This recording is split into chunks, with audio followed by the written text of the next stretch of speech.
Okay, we're going to be replacing this Jeep key fob battery today. If your key fob looks like this, we can get you taken care of.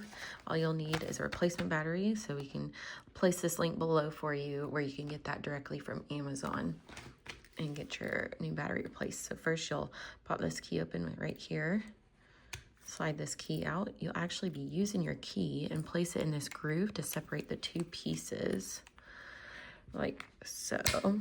Ooh. And there we go. And you'll just pull apart those two. And you'll see it'll most likely look like this when you pop it open. I will use a tiny little flathead screwdriver to pop out the key, but not necessary. And you'll see 2032. So we'll place that to the side. You'll be putting the positive side down. That's something important to note. So we're gonna get our new battery, place that positive side down, make sure it's nice and secure. Pop the two back together. You'll hear them. And you'll know if you did it right, if you can slide your key back in. And there you go. Battery replaced. If that was helpful, give us a thumbs up. And remember, that link below.